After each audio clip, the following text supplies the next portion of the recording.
ചാവാതിരിക്കാനായി ആരെങ്കിലും പ്രാണനും കയ്യിലെടുത്ത് നാട് മൊത്തം ഓടിയെന്ന് കേട്ടാൽ അതിലൊട്ടും തന്നെ അതിശയമില്ല. കാരണം സേവന സന്നദ്ധത മൂത്ത് ഏതെങ്കിലും ഒരു ഘാതകൻ വളരെ ചുളിവിൽ കൊന്നുതരാമെന്ന് പറഞ്ഞുകൊണ്ട് ആയുധവുമായി വന്നാൽ ജീവനിൽ കൊതിയുള്ളവർ നിലവിളിച്ചോടുന്നത് നാട്ടുനടപ്പാണ്. അതുകൊണ്ട് അതിൽ ഒട്ടും തന്നെ അതിശയത്തിനുള്ള വകയില്ല. അതുപോലെ പകയുടെ പ്രോത്സാഹനത്തെ മാനിച്ച് ഏതെങ്കിലും ഒരു ഹിംസാവാദി കൊല്ലാനുള്ള കൊതിയോടുകൂടി തന്റെ ശത്രുശ്രേഷ്ഠനെ നാടാകെ ഓടിച്ചെന്ന് കേട്ടാൽ അതിലും അത്ഭുതപ്പെടേണ്ട കാര്യമില്ല. അതും നാട്ടുനടപ്പിൽ വകയിരുത്താവുന്ന സംഗതി തന്നെയാണ്. എന്നാൽ നാടാകെ ഓടി നടന്നൊരുത്തൻ അരഡസനോളം ആളുകളെ കൊല്ലുക എന്ന് പറഞ്ഞാൽ അതിൽ അതിശയവും അത്ഭുതവും മാത്രമല്ല അപാരമായ നിലയിൽ അസ്വാഭാവികതയുമുണ്ട്. പോകൻ പറഞ്ഞു വരുന്നത് വെഞ്ഞാറമൂട്ടിലെ അഞ്ചര കൊലയെ പറ്റിയാണെന്ന് നിങ്ങൾക്കറിയാമെന്ന് എനിക്കും അറിയാം. അഫാൻ എന്ന യുവാവ് പെറ്റുമ്മയടക്കം 6 പേരെയാണ് അറുകൊല ഉന്നമിട്ട് ചുറ്റിക പ്രയോഗം നടത്തിയത്. 6 പേർക്ക് നേരെയാണ്. പെറ്റുമ്മ ഭാഗികമായി മാത്രമാണ് മരിച്ചതെങ്കിലും മറ്റുള്ള 5 പേരും മുഴുവനായും കൊല്ലപ്പെട്ടു, പൂർണ്ണമായും കൊല്ലപ്പെട്ടു. മരിച്ച 4 പേർ അഫാൻ എന്ന യുവഘാതകനുമായി രക്തബന്ധം സൂക്ഷിക്കുന്നവരാണ്. കൊല്ലപ്പെട്ട ഫർസാന എന്ന 19-കാരിക്ക് അഫാനുമായി ഉള്ളത് പ്രണയബന്ധവും. അങ്ങനെയാണ് മനസ്സിലാക്കാൻ സാധിച്ചത്. എന്തായാലും 6 അറുകൊല, അല്ലെങ്കിൽ 6 ഇല്ല, 5 ഉള്ളൂ. അഫാന്റെ പെറ്റുമ്മ ഭാഗികമായി മാത്രമല്ലേ മരിച്ചിട്ടുള്ളൂ. അങ്ങനെ നോക്കുമ്പോൾ ഫലത്തിൽ 5.5 കൊലയായ ആ 6 കൊലയ്ക്ക് ശേഷം അഫാൻ വയറുനിറയെ എലിവിഷം തിന്ന് ക്ഷീണം മാറ്റി.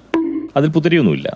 മുൻപും ആ യുവഘാതകന് എലിവിഷ ഭോജനം ഉണ്ടായിരുന്നു എന്നാണ് കേൾവി. ഒരിക്കൽ ഈ മൊബൈൽ ഫോൺ വാങ്ങിക്കൊടുക്കാൻ മടിച്ചപ്പോൾ എലിവിഷം തിന്ന് തന്റെ ആ മനപ്രയാസത്തിന് പരിഹാരം അഫാൻ കണ്ടിട്ടുണ്ട് എന്ന് പറഞ്ഞത് അഫാന്റെ ഒരു ബന്ധുവാണ്. അതായത് ബന്ധുക്കളെല്ലാം പിടിച്ച് ഒന്നൊന്നായി കൊല്ലാനുള്ള ദാഹമൂത്ത് അങ്ങനെ ചുറ്റികയുമായി നടക്കുന്നതിന് ഇടയിൽ അഫാന്റെ മുന്നിൽ ചെന്നുപെടാതിരുന്ന ഒരു ഭാഗ്യവാനായിട്ടുള്ള ബന്ധുവാണ് അങ്ങനെ പറഞ്ഞത്. എന്തായാലും സമീപ ഭാവിയിൽ കൈനിറയെ പരോളുമായി ജയിലിറങ്ങുന്ന അഫാന് മുന്നിൽ ചെന്നുപെടാതിരിക്കാനുള്ള ബുദ്ധി കാണിക്കാൻ തീർച്ചയായിട്ടും ആ ബന്ധുവിന് സാധിക്കട്ടെ എന്ന് പോകൻ വളരെ ആത്മാർത്ഥമായി ആശംസിക്കുകയാണ്. ആ ബുദ്ധിയെ, അങ്ങനെ ഒരു ബുദ്ധി അദ്ദേഹം കാണിക്കുകയാണെങ്കിൽ ആ ബുദ്ധിയെ മയ്യപ്പെട്ടിയിലാവാതിരിക്കാനുള്ള അദ്ദേഹത്തിന്റെ കരുതലായി നമുക്ക് കൂട്ടാം കേട്ടോ. അപ്പോൾ പറഞ്ഞു വന്നത് എന്താന്ന് വെച്ചാൽ, ആദ്യം ബന്ധുക്കളെ മതിവരുവോളം കൊന്നു, പിന്നെ കൊതി മാറുവോളം എലിവിഷം തിന്നു. ശേഷം സ്റ്റേഷനിൽ ചെന്ന് കൊന്ന കാര്യവും തിന്ന കാര്യവും ആ യുവ നവഘാതകൻ പോലീസിനോട് പറഞ്ഞു. സാരമില്ല, എത്ര പേരെ കൊന്നു ചെന്നാലും നിയമപരമായി അവർക്ക് കൊടുക്കാൻ പാകത്തിനുള്ള വകുപ്പുകളുടെ വലിയ ശേഖരം തന്നെ നമ്മുടെ നാട്ടിലെ ഏതൊരു പോലീസ് സ്റ്റേഷനിലുമുണ്ട്. വെഞ്ഞാറമൂട്ടിലെ എന്നല്ല, നമ്മുടെ നാട്ടിലെ ഏത് കുഗ്രാമം ഇല്ല എന്നാൽ പോലും ഏത് സാധാ ഗ്രാമത്തിലെ സ്റ്റേഷനിൽ പോയി കഴിഞ്ഞാലും അവിടെയെല്ലാം വലിയ വകുപ്പുകളുടെ ശേഖരമുണ്ട്. കൊടുത്താലും തീരാത്തത്ര വകുപ്പുകൾ. നമ്മുടെ ഭാരതീയ ന്യായ സംഹിത ആ നിലയിൽ സമ്പന്നമാണിന്ന്. അതുകൊണ്ട് ആവശ്യമായ വകുപ്പുകൾ നൽകി ആദരിച്ചതിനു പിന്നാലെ ആ എലിവിഷം തീനിയെ അമാന്തം കൂടാതെ നമ്മുടെ പോലീസ് മെഡിക്കൽ കോളേജിന് സമർപ്പിച്ചു. വയസ്സ് 23 വയസ്സാണ് ആ യുവ നവഘാതകന്. അത്രേ ആയിട്ടുള്ളൂ. മാത്രവുമല്ല, നല്ല ദൈവഭയവും മുടങ്ങാതെയുള്ള ദേവാലയ സന്ദർശനവും നിത്യവും എണ്ണം പറഞ്ഞ പ്രാർത്ഥനകളുമൊക്കെയായി കഴിഞ്ഞിരുന്ന ഒരു സാധുവായിരുന്നു അഫാൻ എന്നാണ് നാട്ടുകാരിയായിട്ടുള്ള ഒരു ആശാവർക്കർ നമ്മുടെ മനോരമയിലൂടെ പൊതുസമൂഹത്തോട് അല്ലെങ്കിൽ നമ്മളോട് പറഞ്ഞത്. അങ്ങനെ നോക്കുമ്പോൾ നല്ലൊരു ഭാവിയുള്ള പയ്യനാണ്, നല്ലൊരു ഭാവിയൊക്കെ ഉണ്ട്. അതുകൊണ്ട് തന്നെ ഇടത്തരം ഒരു ജീവപര്യന്തം തടവ് ചികിത്സ കൊണ്ട് ഭേദമാകുന്ന കുഴപ്പമേ അഫാൻ എന്ന് പറയുന്ന യുവ നവഘാതകനിലുള്ളൂ. മാത്രവുമല്ല, അപൂർവത്തിൽ അത്യപൂർവം എന്ന സമ്പ്രദായത്തിന്റെ കീഴിൽ വരുന്ന ഒന്നല്ലോ അഫാന്റെ ഈ 5.5 കൊല. ഈ റിപ്പർ ചന്ദ്രന്റെ കാലത്തൊക്കെ നാടു ചുറ്റിയുള്ള ഇത്തരം ചുറ്റിക പ്രയോഗം അപൂർവത്തിൽ അത്യപൂർവമായിരുന്നു. അന്ന് കൊലപാതകം തന്നെ അപൂർവമായിരുന്നു എന്നാണ് പോങ്ങന് തോന്നുന്നത്, അല്ലെങ്കിൽ പോങ്ങൻ അങ്ങനെയാണ് മനസ്സിലാക്കാൻ സാധിക്കുന്നത്. ആ പുരാതന കേരളത്തിൽ അധികകാലമൊന്നും ഓർമ്മയോടുകൂടി ജീവിക്കാൻ പോങ്ങന് കഴിഞ്ഞിട്ടില്ല. അതുകൊണ്ട് എനിക്ക് കൃത്യമായിട്ട് അതിനെക്കുറിച്ച് പറയാൻ അറിയില്ല. എങ്കിലും ഞാൻ കുറേ കാര്യങ്ങൾ ഓർമ്മകളിൽ നിന്നുള്ള അല്ലെങ്കിൽ എന്റെ ബോധ്യങ്ങളൊക്കെ ഞാൻ അങ്ങനെ പറഞ്ഞു പോവുകയാണ് ഈ ഒരു സവിശേഷ സാഹചര്യത്തിൽ.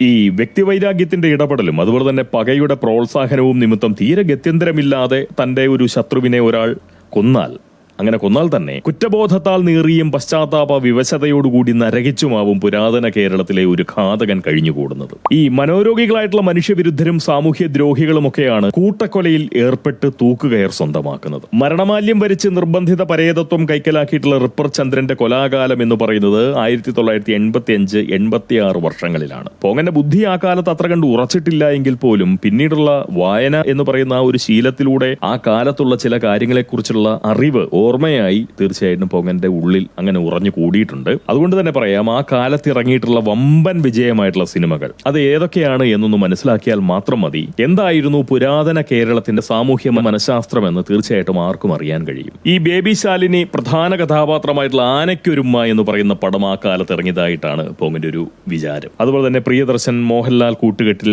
സംഭവിച്ചിട്ടുള്ള ചിരിപ്പടങ്ങൾ, ഒരുപാട് ചിരിപ്പടങ്ങൾ, അരം പ്ലസ് അരം, അരം പ്ലസ് അരം പ്ലസ് അല്ല അരം പ്ലസ് അരം കിന്നരം അങ്ങനെ എന്തോ. അതുപോലെ തന്നെ ഈ ബോയിങ്, പിന്നീട് പുന്നാരം ചൊല്ലി ചൊല്ലി എന്ന് പറയുന്ന ഒരു സിനിമ ഓർമ്മയിൽ വരുന്നുണ്ട്, താളവട്ടം.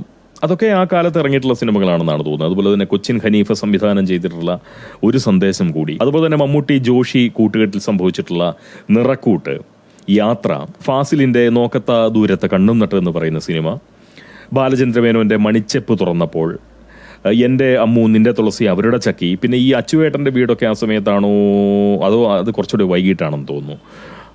പിന്നെ PK ജോസഫിൻ്റെ മുളമൂട്ടിൽ അടിമ, സത്യനന്ദിക്കാടിന്റെ ഗായത്രി ദേവി എൻ്റെ അമ്മ ഒക്കെ ആ കാലത്ത് ഇറങ്ങിയിട്ടുള്ള സിനിമകളാണ്. അതുപോലെ തന്നെ താളവട്ടം നമ്മൾ പറഞ്ഞു എന്ന് തോന്നുന്നു. പൂവിന് പുതിയ പൂന്തന്നൽ, രാജാവിന്റെ മകൻ, TP ബാലഗോപാലനെ മേധിം തരികടതവും, പപ്പൻ പ്രിയപ്പെട്ട പപ്പൻ, ദൂരെ ദൂരെ ഒരു കൂടുകൂട്ടം, ദൂരെ ദൂരെ ഒരു കൂടുകൂട്ടാം, അയൽവാസി ഒരു ദരിദ്രവാസി, യുവജനോത്സവം, ഇങ്ങനെ കുറേ പടങ്ങൾ, കുറേ രസകരമായിട്ടുള്ള പടങ്ങൾ ആ കാലത്ത് 85-86 ആ സമയത്ത് ഇറങ്ങിയിട്ടുള്ളതാണ്. അതുപോലെ തന്നെ നമ്മുടെ ജോൺ എബ്രാഹിമിന്റെ അമ്മ അറിയാൻ സംഭവിച്ചതും ആ കാലത്താണെന്നാണ് ഇപ്പോൾ എൻ്റെ ഒരു ഓർമ്മ. ജോണിനെ കുറിച്ച് പറയുമ്പോൾ തീർച്ചയായിട്ടും നമുക്ക് ലഹരിയെയും ഒന്ന് സൂചിപ്പിച്ചു പോകണം. ആ കാലത്തെ പ്രധാന സാമൂഹ്യ ലഹരികളെന്ന് പറയുന്നത് കള്ളും കട്ടൻ ബീഡിയും ചാരായവും മറ്റുമൊക്കെയായിരുന്നു. ഈ കഞ്ചാവ് വലിയന്മാർ കാര്യമായിട്ടുണ്ടായിരുന്നുവെങ്കിൽ പോലും അവരൊന്നും മനുഷ്യരെ പിടിച്ചു കൊല്ലാറില്ലായിരുന്നു എന്നുള്ളതാണ് നേരെ. പകരം സാഹിത്യഹത്യയും അതുപോലെ തന്നെ കുറച്ച് സിനിമാ വധങ്ങളും ഒക്കെയായി അവരങ്ങനെ അവരുടെ ഘാതകാസക്തിയെ ശമിപ്പിച്ചു പോയി എന്നുള്ളതാണ് മനസ്സിലാക്കാൻ പറ്റുന്ന കാര്യം. അപൂർവം ചിലർ ഭ്രാന്താശുപത്രികൾക്ക് മുതൽക്കൂട്ടാവുകയും ചെയ്തിട്ടുണ്ട് കഞ്ചാവ് വലിയന്മാരിൽ. അതിപ്പോൾ ഈ കാലത്ത് വലിച്ചാലും ഭ്രാന്താശുപത്രിക്ക് തന്നെയാണ് അവർ മുതൽക്കൂട്ടാവുന്നത്. എന്തായാലും സമൂഹത്തിന് അവരെ കൊണ്ട് വലിയ പ്രശ്നമൊന്നും ഉണ്ടായിരുന്നതായി നമ്മുടെ ലഹരി ചരിത്രം പറയുന്നില്ല. അങ്ങനെയെല്ലാമുള്ള ഒരു കാലത്ത് സ്വാഭാവികമായും ചുറ്റിക പ്രയോഗവുമായി നാടൊട്ടുക നടന്ന കൊലാപ്രവർത്തനത്തിൽ ഏർപ്പെടുന്ന റിപ്പർ ചന്ദ്രനെ അപൂർവത്തിൽ അത്യപൂർവ സമ്പ്രദായത്തിൽ വധവൃത്തി നടത്തുന്ന ഒരു സൈക്കോപാത്തായി സമൂഹവും അതുപോലെ തന്നെ നീതി നിർവഹണ സംവിധാനങ്ങളും ഒക്കെ തിരിച്ചറിഞ്ഞു എങ്കിൽ അതിൽ അതിശയമില്ല. ആ കാലം അങ്ങനെയാണ്. ഇന്ന് പക്ഷെ കാലം മാറിയല്ലോ. കേരളത്തിന്റെ സാമൂഹ്യ കോലവും മാറി. പുരാതന കേരളം നവകേരളമായി, അത് നാരീപക്ഷ കേരളമായി. പുരോഗമനത്തിന്റെ ഉപദ്രവവും വല്ലാതെ കലശലായിട്ടുണ്ട്. ഈ സ്വാതന്ത്ര്യത്തിന്റെ അമിതമായിട്ടുള്ള ഉപഭോഗം നിമിത്തം സുരത വിരക്തി കൈവരിച്ചിട്ടുള്ള പെണ്ണുങ്ങൾ വായ നിറയെ തെറിയും സമനില തെറ്റിയ കാലുകളും അതുപോലെ തന്നെ ഈ വാനരത്വ ബാധിതമായിട്ടുള്ള കരങ്ങളുമൊക്കെയായി പോലീസിനെ തല്ലാനും അവരുടെ വണ്ടി തകർക്കാനും ഒക്കെ ഇന്ന് തയ്യാറാവുന്നുണ്ട് എന്നുള്ളതാണ് രസം. അല്ല, അതൊക്കെ സഹിച്ചേ മതിയാവൂ. കാരണം ഇത് കേരളം, നവകേരളം എന്ന് പറയുന്നത് നാരീപക്ഷമാണ്. സഹിച്ചേ മതിയാവൂ. ഇതൊക്കെ കേട്ടാൽ ചിലപ്പോൾ ചിലർക്കെങ്കിലും ചിരി വന്നേക്കും. എന്നാൽ സിനിമയിൽ നിന്ന് മാത്രമല്ല സമൂഹത്തിൽ നിന്ന് പോലും ചിരി മറഞ്ഞു എന്നതാണ് സത്യമാണ്. ഒരു നല്ല തമാശ ആർക്കും മനസ്സിലാവുന്നില്ല, നന്നായി ചിരിക്കാൻ കഴിയുന്നില്ല. വല്ലാത്ത കഷ്ടത്തിലൂടെയാണ് നമ്മുടെ നാട് പോയിക്കൊണ്ടിരിക്കുന്നത്. ചോര ചീന്തുന്ന ചിത്രങ്ങൾ കൊണ്ട് നമ്മുടെ തിയേറ്ററുകളും അതുപോലെ തന്നെ ചോര പുരണ്ട വാർത്തകൾ കൊണ്ട് നമ്മുടെ മാധ്യമങ്ങൾ നിറയുകയാണ് അല്ലേ. നമ്മുടെ സ്കൂൾ കുട്ടികൾ വരെ വ്യാപകമായി ലഹരി ഉപയോഗിക്കുന്നുണ്ട്. പണ്ടൊരു ടീച്ചർ വളരെ വേദനയോടുകൂടി അവർ സംസാരിക്കുന്നത് നമ്മൾ കേട്ടതാണ്. അവർക്കൊന്നും പറയാൻ പറ്റില്ല. 7ലും 8ലും പഠിക്കുന്ന കുട്ടികൾ പോലും മയക്കുമരുന്നുകൾക്ക് അടിമയാണെന്ന് പറഞ്ഞുകൊണ്ട് വിലപിക്കുന്ന ഒരു ടീച്ചറെ നമ്മൾ കേട്ടു കുറച്ചു കാലങ്ങൾക്ക് മുൻപേ. ആരും അതൊന്നും ഗൗരവമായിട്ട് എടുത്തിട്ടില്ല. അതിനെയൊക്കെ നിസ്സാരവൽക്കരിച്ചു നമ്മൾ. അവർ കൂട്ടത്തോടു കൂടി തമ്മിൽ തല്ലി തലകൾ പൊട്ടിക്കുകയാണ് ഇപ്പോൾ സ്കൂളുകളിൽ. നമ്മളത് കാണുന്നില്ലേ? അനിമലും കില്ലും മാർക്കോയും കളയും പണിയും മുറയും ആവേശവും ഒക്കെയാണ് ഇന്ന് ഹിറ്റാവുന്ന സിനിമകൾ. സത്യം പറഞ്ഞു കഴിഞ്ഞാൽ കള്ളപ്പത്തിന് പോലും കള്ളു വേണ്ടതായിട്ടുള്ള ഈ കാലത്ത് തന്തവൈബെത്തിയ ഉണ്ണാക്കന്മാർ മദ്യം തളിച്ച് കരളിൽ സിറോസിസ് കൃഷി നടത്തുന്ന ഈ ഡിജിറ്റൽ കാലത്ത് കേരളീയ യുവതയുടെ ദേശീയ ലഹരി എന്ന് പറയുന്നത് MDMA ആണ്, രാസലഹരി. അതിനേക്കാൾ മുന്തിയതുണ്ട് എന്ന് പറയുന്നു. പോകൻ പറയാനറിയില്ല. ഇന്നത്തെ സിനിമകൾ പ്രേക്ഷകരിൽ ചോരക്കുതി ഉണർത്തുന്നവയാണ് എന്ന് പോകൻ പറയുന്നത് വെറും ഒരു ആരോപണമല്ല, എന്തെങ്കിലും തരത്തിലുള്ള അപ്രിയത്തിന്റെ പ്രകടനമല്ല അത്. അല്ലെങ്കിൽ ലഹരിക്ക് വിപണി വിജയം ഒരുക്കുന്ന 2 മണിക്കൂർ ദൈർഘ്യമുള്ള വെറും പരസ്യ ചിത്രങ്ങളായി ഇന്നത്തെ സിനിമകൾ മാറിപ്പോയി എന്ന് പറഞ്ഞു കഴിഞ്ഞാൽ അതിനകത്ത് അവാസ്തവമായ ഒന്നുമില്ല. അല്ലെങ്കിൽ അതൊരു സാഹിതീയമായിട്ടുള്ള സംസാരം മാത്രമല്ല, അത് വസ്തുതയാണ്. 2 മണിക്കൂർ ദൈർഘ്യമുള്ള ലഹരിയുടെ ഒരു പരസ്യ ചിത്രം അതായിപ്പോയി നമ്മുടെ സിനിമകൾ ഇന്ന്. സത്യം പറഞ്ഞു കഴിഞ്ഞാൽ വകയ്ക്ക് കൊള്ളാവുന്ന ഒരു സംവിധായകനോ അല്ലെങ്കിൽ ഒരു ചലച്ചിത്ര പ്രവർത്തകനോ നമുക്കുണ്ടോ? പൗരബുദ്ധിയും സാമൂഹ്യ ബോധവും സാഹിത്യശുദ്ധിയും അതുപോലെ തന്നെ നർമ്മ ബുദ്ധിയും ഒക്കെ ഉള്ള നല്ല ഒന്നാന്തരം മനുഷ്യപ്പറ്റുള്ള ചലച്ചിത്രകാരന്മാർ നമുക്കിന്നില്ല. അല്ലെങ്കിൽ അത്തരം ആളുകളെ വളരാൻ അനുവദിക്കുന്നില്ല. അതായിപ്പോയി നമ്മുടെ സിനിമയെക്കുറിച്ച് ഇങ്ങനെ പറയാൻ കാരണം, ഈ വിഷയവുമായി ബന്ധപ്പെട്ടുകൊണ്ട് സിനിമയെക്കുറിച്ച് ഇങ്ങനെ പോകൻ പറയുന്നതിന്റെ പിന്നിൽ ഒരു കാരണമുണ്ട്, അതിന് പ്രസക്തി ഉണ്ട് എന്നാണ് പോകൻ വിചാരിക്കുന്നത്. ആവശ്യക്കാരുടെ വീട്ടുമുറ്റത്ത് ഇന്ന് ലഹരി എത്തുന്നുണ്ട്. അത് ചെറിയ കാര്യമല്ല. ഇന്ന് എല്ലാ കുട്ടികളുടെയും കൈവശം മൊബൈൽ ഫോൺ ഉണ്ട്. ഡിജിറ്റൽ കാലം, ഗൂഗിളാനന്തര കേരളത്തിലെ കുട്ടികളുടെ ഒരു അവയവം പോലെയായി മാറി മൊബൈൽ ഫോൺ. ആ മൊബൈൽ ഫോണിലൂടെ ഇന്ന് വീട്ടുമുറ്റത്തും ലഹരി മരുന്ന്, മയക്കുമരുന്ന് എത്തുമെന്ന് പറയുന്ന സാഹചര്യമുണ്ട്. സത്യമാണത്. അങ്ങനെയുള്ള ഒരു കാലത്താണ് സിനിമ പോലെ ഇത്രയും സ്വാധീനശേഷിയുള്ള ഒരു കലാരൂപത്തിലൂടെ ലഹരി ഇങ്ങനെ നിർബാധം നമ്മുടെ മുന്നിലേക്ക് വന്നുകൊണ്ടിരിക്കുന്നത്. ലഹരിയുടെ പരസ്യ ചിത്രമായി സിനിമകൾ മാറുന്നത്. ഓൺലൈൻ വിൽപ്പന നടത്തുന്ന സൈറ്റുകൾ ഇവിടെ പ്രവർത്തിക്കുന്നുണ്ട് എന്ന് പോകാൻ പറഞ്ഞത് നുണയല്ല, കള്ളമല്ല. അങ്ങനെ പ്രവർത്തിക്കുന്നുണ്ടെങ്കിൽ അതിന്റെ അർത്ഥം അധികാരികളുടെ അറിവും അനുമതിയും അതിനുണ്ട് എന്ന് തന്നെയല്ലേ? അഫാൻ കൊന്ന കാമുകിയുടെ സഹോദരന് നേരെ വകതിരിവില്ലാതെ മൈക്ക് നീട്ടുന്ന ഒരു മാപ്ര എന്നുള്ളത് നമ്മൾ കണ്ടില്ലേ? ഈ മാപ്രയായിരുന്നു, ഈ നിർമ്മീശനായിട്ടുള്ള നരനാറി മാപ്രയായിരുന്നു ഗോപൻ സ്വാമിയുടെ വീട്ടിൽ പെറ്റുകിടന്നത്. അതുപോലെ തന്നെ അഫാൻ വാങ്ങിയ ചുറ്റിക തപ്പി കടകൾ തോറും കയറി ഇറങ്ങുന്ന ഒരു മാപ്ര കണ്ടില്ലേ? നിങ്ങളുടെ കടയിൽ നിന്നാണോ വാങ്ങിയെന്ന് ചോദിച്ച് പാവപ്പെട്ട വ്യാപാരികളുടെ മുന്നിൽ ചെന്ന് മൈക്ക് നീട്ടുക, അവരുടെ അണ്ണാക്കിലേക്ക് മൈക്ക് കുത്തുക. ഇങ്ങനെ ഒരു മാപ്ര ചെയ്യുന്നത് കണ്ടു. അങ്ങനെ അഫാൻ മേടിച്ച ചുറ്റിക വരെ തപ്പി നടക്കുന്ന മാപ്ര, അല്ലെങ്കിൽ യാതൊരു മനുഷ്യപ്പറ്റുമില്ലാതെ കൊല്ലപ്പെട്ട പെങ്ങളെ കുറിച്ച് സ്വന്തം സഹോദരനോട്, ആ പെൺകുട്ടിയുടെ പോസ്റ്റ്മോർട്ടം പോലും കഴിയുന്നതിന് മുന്നേ, മറവ് കഴിയുന്നതിന് മുന്നേ ആ കൊച്ചു കുഞ്ഞിനോട് പോയിട്ട് ചോദിക്കുകയാണ് പെങ്ങളെക്കുറിച്ച്, അല്ലെങ്കിൽ പെങ്ങളുടെ മരണത്തെക്കുറിച്ച്, കൊല്ലപ്പെട്ടതിനെക്കുറിച്ച്. എന്തു വകതിരിവ് ഈ മാപ്രയ്ക്കുണ്ട്? ഇതെല്ലാം ചെയ്യുന്ന മാപ്ര, ഒരൊറ്റ മാപ്ര പോലും വീട്ടുമുറ്റത്ത്, നമ്മുടെയൊക്കെ വീട്ടുമുറ്റത്ത് ലഹരി എത്തിക്കുന്ന ഓൺലൈൻ സൈറ്റിനെ പറ്റി ഒരു വാർത്ത പോലും ചെയ്തിട്ടില്ല. ഒരൊറ്റ വാർത്ത പോലും ചെയ്തിട്ടില്ല. ഓൺലൈനിൽ കാണപ്പെടുന്ന ഒരു വെബ്സൈറ്റാണ്. അതുവഴി ലഹരി വീട്ടുമുറ്റത്ത് എത്തും എന്ന് പറയുമ്പോൾ അതിനെ പോങ്ങനെ പരാമർശിക്കുക പോലും വേണ്ട അന്വേഷണാത്മക പത്രപ്രവർത്തനത്തിന്റെ കീഴിൽ വരുമല്ലോ ഇത്തരമൊരു കാര്യമെന്ന് പറയുന്നത്, ഇത്തരമൊരു റിപ്പോർട്ടിംഗ് എന്ന് പറയുന്നത്, അല്ലേ? ആരുടെയും പേരെടുത്ത് പറയണ്ട. അങ്ങനെ ഒരു സൂചന കിട്ടുമ്പോൾ അതെന്തുകൊണ്ടാണ് വാർത്തയാവാതെ പോകുന്നത്? കുറച്ചെങ്കിലും ആളുകൾക്ക് അതിനോട് പ്രതിഷേധിക്കാനോ പ്രതികരിക്കാനോ ഒരു അവസരമുണ്ടെങ്കിൽ അത് നല്ലതായിരുന്നില്ല. പക്ഷെ ചെയ്തിട്ടില്ല ഒരു മാപ്രയും. എന്തായാലും ആ വീഡിയോ കൊണ്ട് പോങ്ങനൊരു കാര്യം മനസ്സിലായി. രാസരസ ലഹരി കച്ചവടം നടത്തുന്നവർക്ക് നമ്മളെക്കാൾ മനുഷ്യത്വമുണ്ട് എന്ന് മനസ്സിലായി.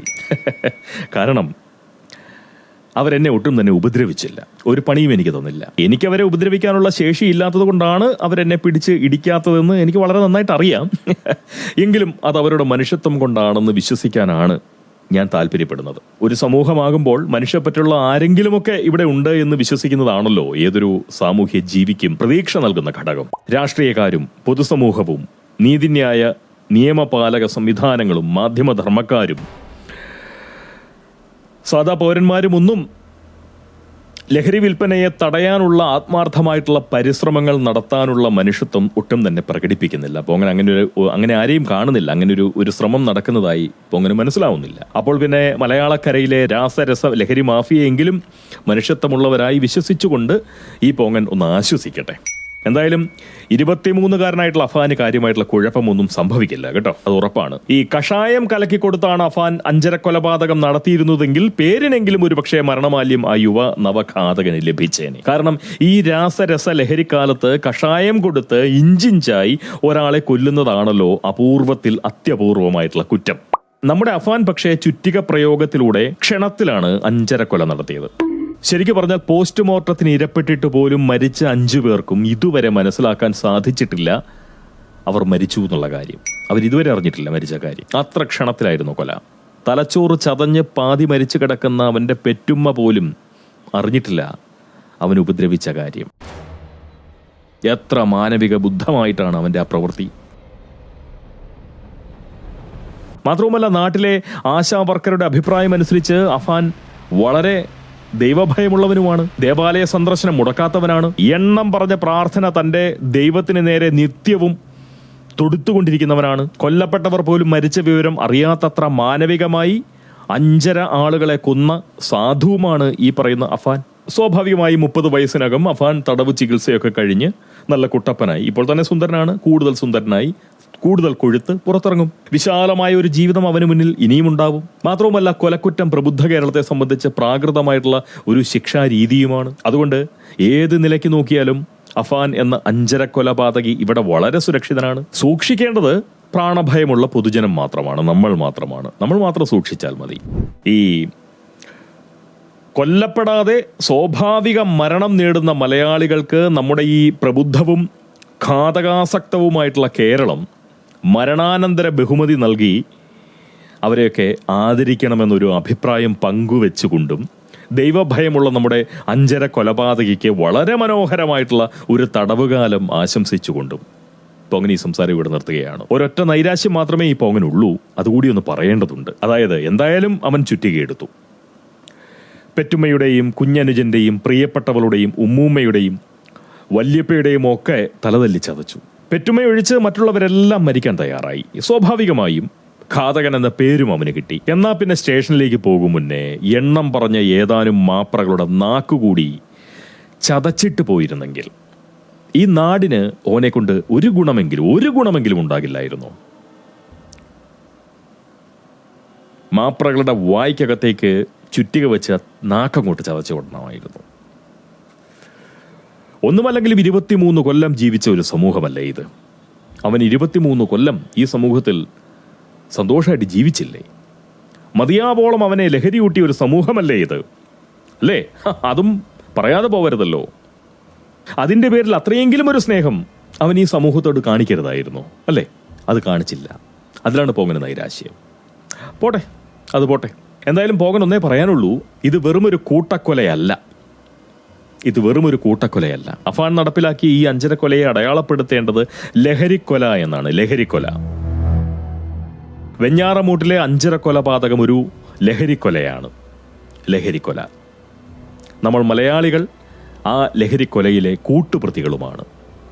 ഒന്നുകൂടി പറയാം, നമ്മൾ മലയാളികൾ ആ ലഹരിക്കൊലയിലെ കൂട്ടുപ്രതികളുമാണ്. നിങ്ങളും ഞാനുമൊക്കെ അങ്ങനെ തന്നെയാണ്, കൂട്ടുപ്രതികൾ. ഈ ലഹരിക്കൊലയിലെ കൂട്ടുപ്രതികൾ. നമ്മളാരും ഇനി അത് മറന്നുകൊണ്ട് ജീവിക്കരുത്.